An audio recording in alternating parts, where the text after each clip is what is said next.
This is the Italian Citizenship Podcast, hosted by Marco Permunian and Rafael Di Furia. Hello and welcome to another edition of the Italian Citizenship Podcast, presented by Italian Citizenship Assistance.com. We are, of course, back here again with Marco Permunian, Italian attorney from Italian Citizenship Assistance. Hello there, Marco. How are you doing? Good, how are you? Good, thank you. Today, we wanted to change things up again, so we're on the other side of the room, like how we used to do some of our podcasts a little while back.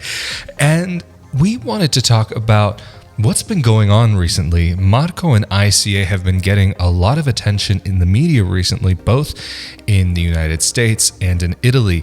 And so we wanted to talk a little bit about what they were interested in and maybe delve a little bit deeper into it, because in the news stories, they can only go so deep and just in such a short period of time. And even I was present at both of the interviews that you did, and one of the interviews was like an hour and a half long, and they cut it down to like a few seconds basically. And then the other interview, they were also here for 45 minutes or so, or 30 minutes, and cut it down just to a little tiny segment. So we thought it might be worthwhile to give you guys the full scope of what was being spoken about. But before we get into that, while we're on the topic of current events and what's going on, maybe it's worthwhile talking a little bit about the current situation here in Italy as of the time of this recording. Just keep in mind that things here in Italy are moving so fast that it's very difficult even for the average person here in Italy to keep up, just because there are new updates very often and very quickly. So as of right now, when we are recording this, what is going on here in the nation? The government just issued new rules a couple of weeks ago. Unlike what happened back in March when we had the national lockdown, so when everything was closed, now basically they're doing something different to safeguard the jobs and the ability for people to work, to keep working. So they have divided Italy into zones. We have red zones, yellow zones, and orange zones. And red zones, basically in red zones everything is closed, similarly to March. So it's very similar. It's a very similar situation to what happened back in March. Stores are closed. People can't really leave and go to another town. They can't go outside of the region. Of course, there are exceptions, so they have the ability to move freely if they have work reasons, health-related reasons, family reasons. But if they want to go out for pleasure, they really can't. So that's for red zones. For orange zones, it's very similar, but you can travel between towns, but you can't go outside of the region. Some stores are open for a part of the day. For example, like barber shops, those are open. And of course, even in red zones, the grocery stores, those are open. So like essential stores are open, of course. And in yellow zones, which is where we actually are, the Veneto region here. Yes, the whole region is yellow zone. You can do certain things. You can basically do everything except what it's not allowed. So it's not allowed to travel into another region which has a different color. People can move freely. They can travel to other towns within the region, but there are certain rules, like after 10 p.m. you can't really be outside. Some stores, they have to close earlier. You can't go to the restaurants. Like restaurants, they're not operating at night. They're operating at lunch. So it's kind of a better situation. I know there are some countries in Europe that have adopted a different method, so they actually closed everything. In Italy, they're trying to safeguard the ability for people to continue working, so I think it's a good thing. And so I think that's actually a very interesting point that you've brought up, that Italy is taking their own unique approach to the situation, because we have seen in different parts of the country, and because the country geographically, if we're talking about the idea of Europe and how small it is, it's actually one of the larger countries that's more spread out in some ways. And so we've seen different parts of the country being affected in different ways, and some places have higher numbers, some places have lower numbers. For example, I believe, if I'm not mistaken, Lombardy right now is one of the red zones, so that means that people can't travel in or out of there. But what are some exceptions that are being made for people who need to travel within from zone to zone, because sometimes a person doesn't have an option to not travel between those zones? So the government is encouraging people to work from home, but of course, not for everybody it's possible to work remotely. Some people for work, they have to move, they have to travel. So if you have to travel for work reasons, that's allowed. There are no limitations. You can travel wherever you like in Italy, as long as it's a work-related trip. And people are taking that very seriously, because if you get pulled over by the police, you need to have your self-certification where you declare exactly where you're going for work and the reasons why you're going. And actually, the police is being very thorough in checking these self-certifications. And then, of course, people can move for health reasons. So if they have to be cured somewhere else in Italy, far from their house, for whatever reason, they can travel.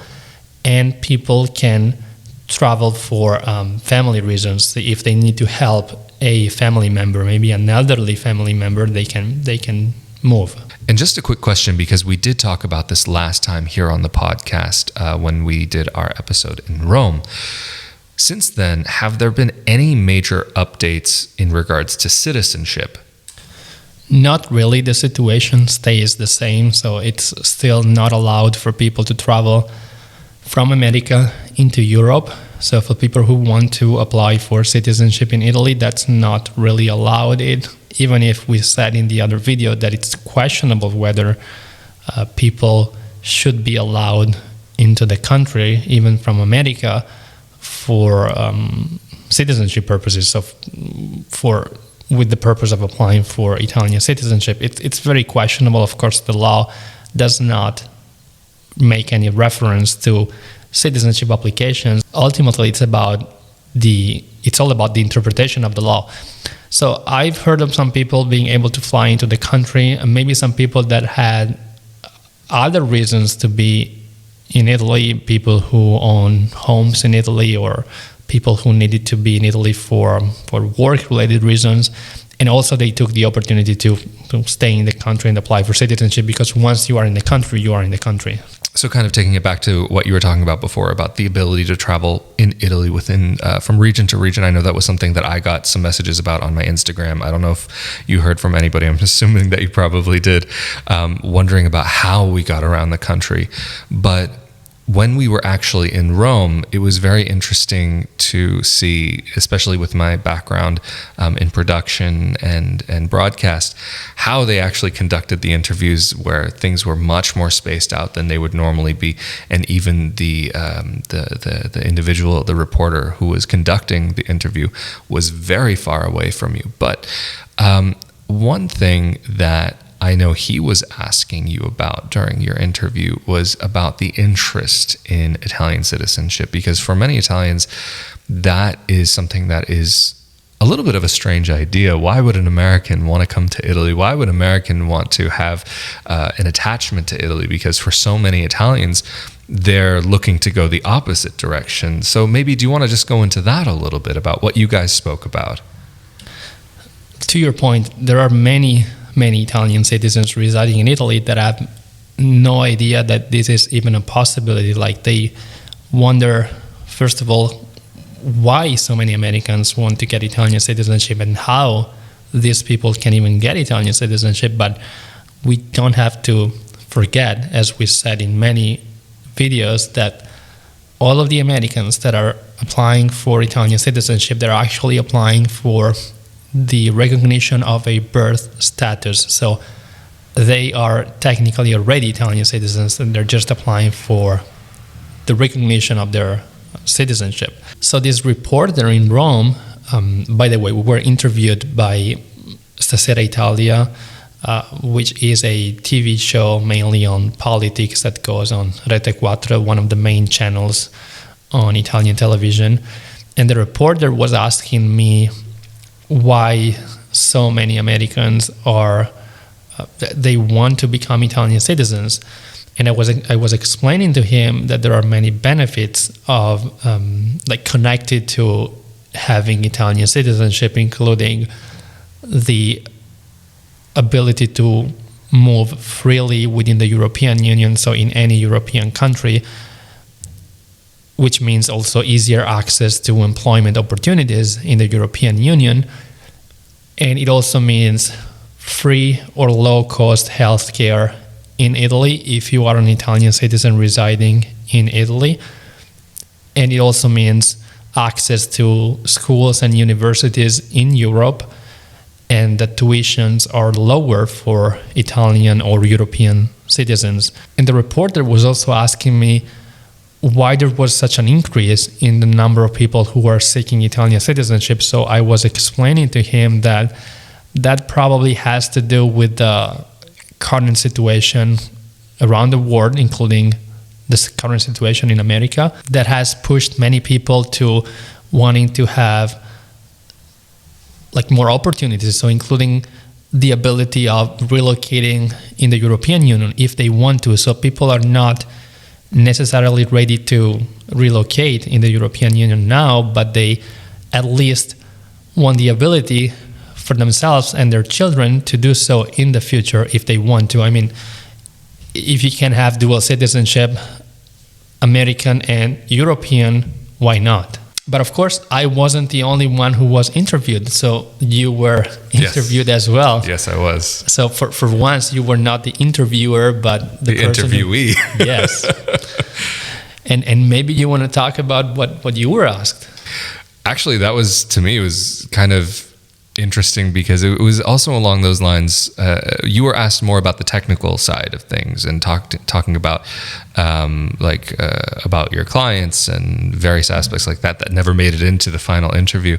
But what the interviewer asked me, Mr. Suber, I can't remember. Pietro, very nice guy. I just have to say I'm the worst with names, just so if anybody is watching and they're saying, how could this guy not know the name? I'm the worst with names.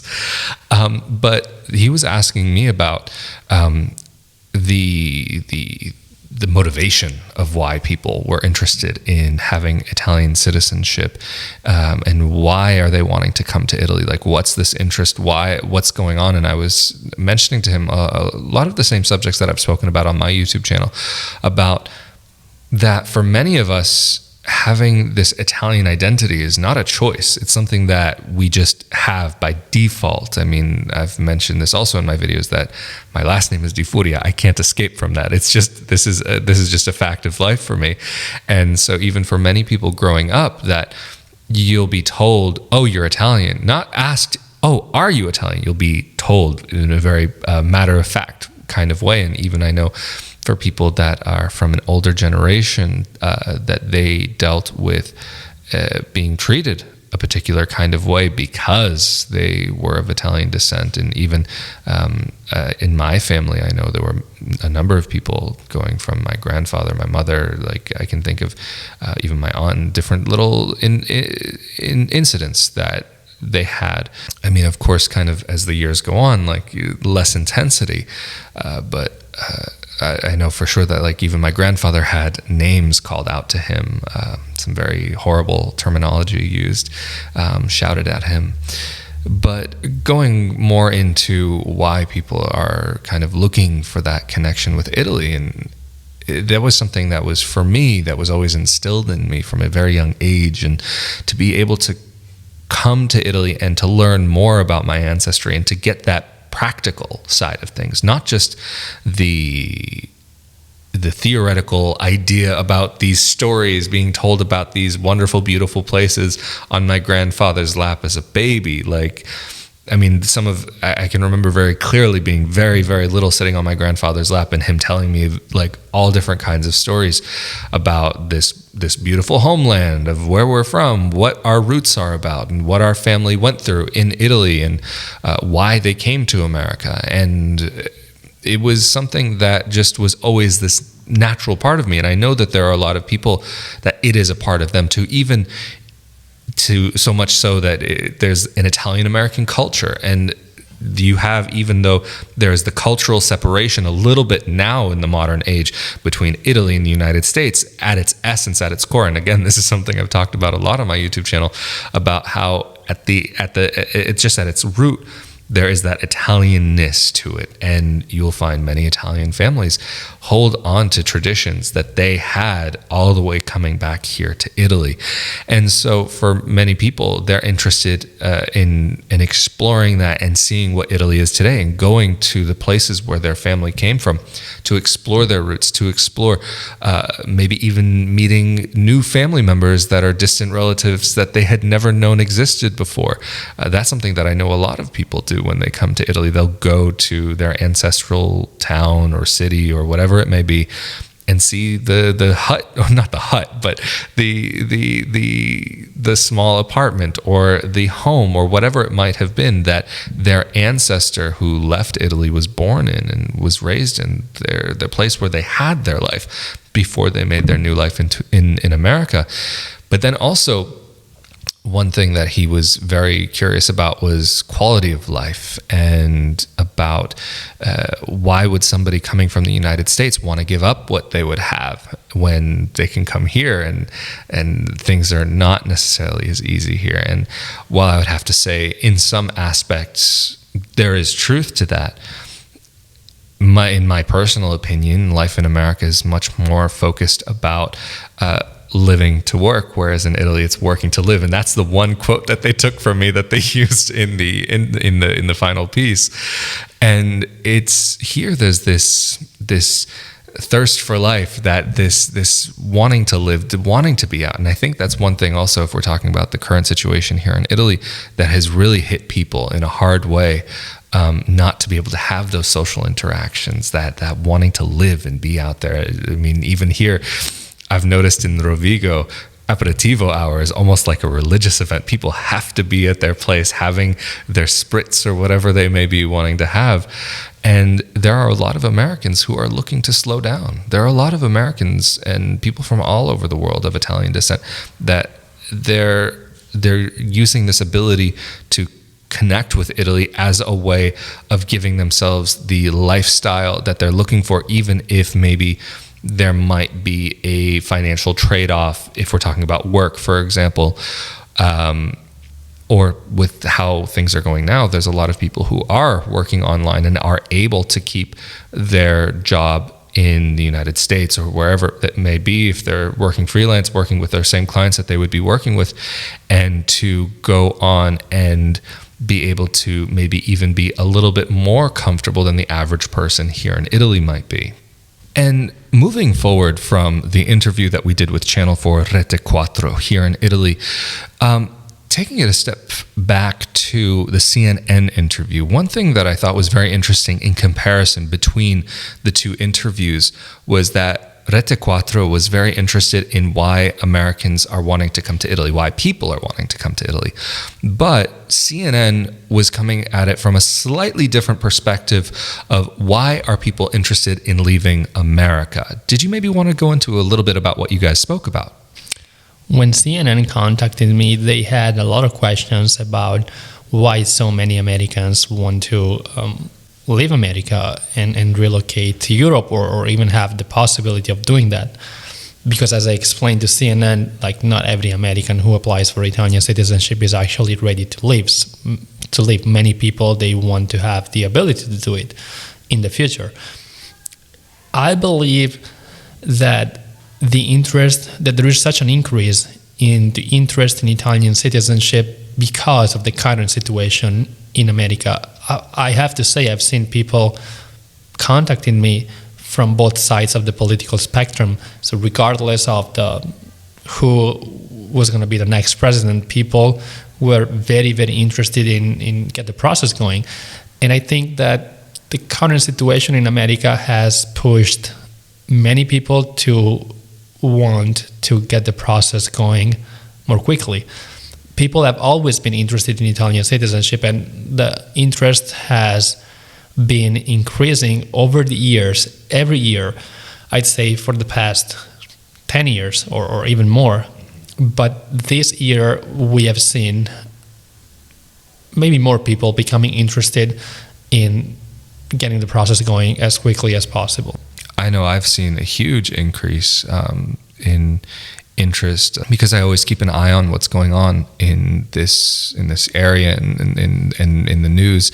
I've noticed a major increase over the past few years, and then this year especially, there's been a huge amount of people who, like you were saying, that they already had that interest in making their way to Italy or to get their Italian citizenship, to have another option, to be able to go someplace else if they felt they needed to. But the events of this year were very much a motivating factor to get them like really moving as fast as possible. And I know you get a lot of questions on your YouTube channel too. I mean, I get a lot of questions about Italian citizenship, the technicality of the process, moving to Italy, but you do get a lot of questions too about life in Italy and how to move to Italy, right?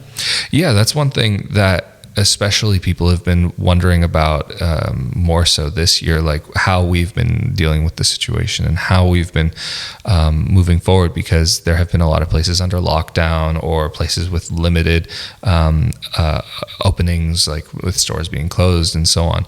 And so even earlier this year, when the situation was first worse here than it was in America, and then after that point when it switched with the numbers in the US being higher than what we were seeing in Italy, I was seeing a lot of interest in getting a lot of messages with people saying that they can't wait to come back to Italy, or they can't wait to come to Italy for the first time, seeing that basically during the summer life was pretty normal here. Like it didn't feel so different in some ways. You could definitely see that things had been done in a different way because of the year. Even like here on the Corso del Popolo, the main street here in Rovigo, we have the weekly street parties on Thursday nights, and normally that would be like the whole street would be full completely, and it did get pretty full. But you would see by the bar itself that they actually had it sectioned off, and they had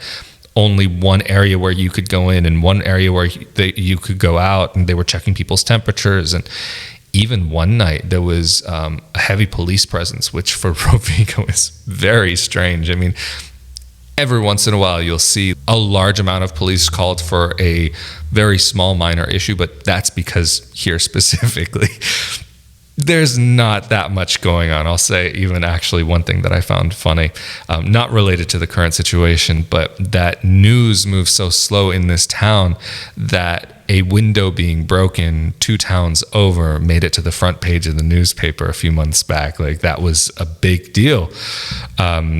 And so, I mean, it kind of gives you a little bit of an idea of where we live in this area that we're in, that it's a nice quiet area, but it still has some life and liveliness going on. And there's not a lot of crime or any gruff things that happen here. And something that I thought was actually very interesting that you mentioned before is that you've been seeing people with motivations, political motivations, from both sides of the political spectrum. And that's something that I've been seeing too, that I was completely shocked about. I was thinking that it was going to be more in one direction than the other direction.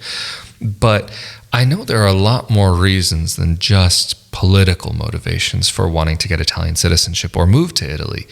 But what are some of the major reasons that you've been seeing, not only over the past few months and this year, but even up to this point? Have you seen any kind of threads that tie people together in this way? People want to have Italian citizenship for several reasons, for work reasons, but also for reasons related to being able to attend school, maybe in Europe. Some people do it for their children, because I have a lot of clients that are quite old, and they're going through the process with their children and maybe grandchildren to give this wonderful ability of residing in the whole European Union to their children and grandchildren. So people are motivated by work-related reasons, but not only work-related reasons.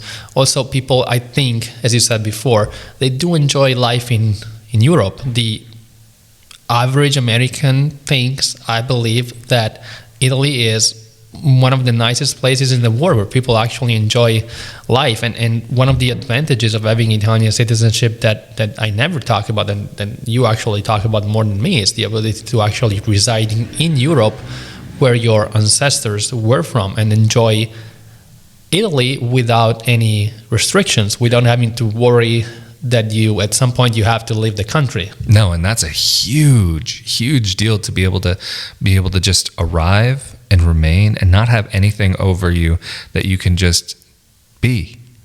And as somebody who's been living abroad for the past 11 years, that's something that I know can be very stressful, is having the worries of visas over your head and wondering about if you're going to be able to make that life in the country and how you're going to make the life in that country. And that also is something that we've talked about also in the past, is that you've mentioned to me that there's a lot of families now that are interested in making their way out here to get their children over here and give them a different kind of opportunity than what they had. Because, of course, parents are wanting to give their children something better than what they even had themselves.